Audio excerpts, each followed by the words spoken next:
You're watching Money Matters. I'm Christine Klein in New York. Well, they've built more than 200 schools worldwide, providing more than 100,000 school children and parents with access to education. We're talking about the nonprofit organization Building with Books, which empowers American students to help change lives worldwide. And for more on this, we are happy to be joined by the president and founder of Building with Books, Jim Ziolkowski. He joins us from our New York newsroom. Jim, thanks for being here today. Thank you, Christiane. Tell us a little bit about Building with Books. I understand that you actually were inspired to start this after backpacking through Nepal. Sure. Well, actually right now we run after school programs in urban high schools, primarily urban high schools across the country. And students get involved in two ways. They do intensive local service in their own communities with elders and homeless and children, and we actually take them overseas to build schools in different developing countries around the world. And the idea for this did come from a trip in Nepal. I had spent about a little over a year traveling, backpacking by myself around the world, and spent some time in Nepal, and was about 6 days up on a trek in the mountains when I passed through a community where they were celebrating the opening of a school that they had built. And it was the end of a 2-day celebration, 2 straight days, like 48 straight hours of celebrating. And that made an impact, definitely, on me at that point. And I finished the trip and came back and took a job with GE in finance, actually, and then about a year and a half later I left GE to start up Building with Books with my younger brother. And at this point we have now built 243 schools around the world. We're working with 108 high schools coast to coast in the United States, so we're very happy about that. That's an incredible number so far. What's your ultimate goal? Well, over the next 5 years, we want to increase our reach by 30% every year. We want to triple in size over the next 5 years.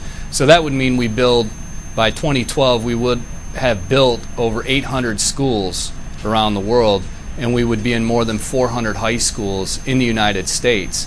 And when students get involved in the program in the U.S., like I said, they do a lot of local service. And it really adds up. Over the last 1 year alone, they've contributed over 95,000 hours of community service, and they have directly touched the lives of more than 150,000 people. So how does this work? The students actually travel to these countries to help with the building? That's right. Students from the different programs in the high schools that we work in will apply to go overseas. We interview them, and we do a series of workshops before we go overseas to make sure they're ready for the experience, because it's a very intense experience for the students. And I was actually on a trip this year, or actually a few months ago, with a bunch of students from the South Bronx, including one girl named Tierra Coleman, who was able to qualify and go overseas. And she united with this community in Nicaragua up in the mountains, and together we helped to build a school there. And it was an enormously challenging project. It took us 9 days just to level the foundation. Literally, we had to cut and carve earth out of the mountainside just to find a level spot for the school. And Tierra really stepped up in many, many ways.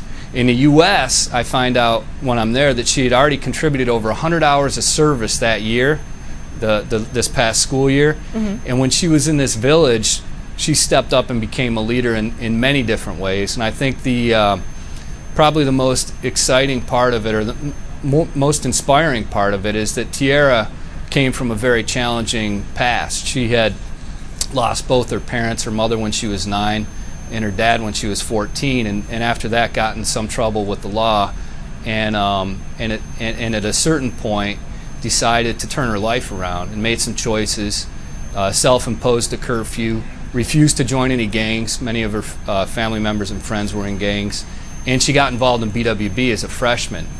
And she works with disabled people every week after week, and elders. And then as a senior, junior actually, last year she stepped up to help build this school in Nicaragua. Now this year she's a senior, and she's got a 96% grade point average, which is fantastic. Yeah, it's very exciting to see the transformation take place in students like Tierra and other students. You know, we have students involved that are involved in gangs. We got students involved that are part of the National Honor Society, and all sorts of students in between.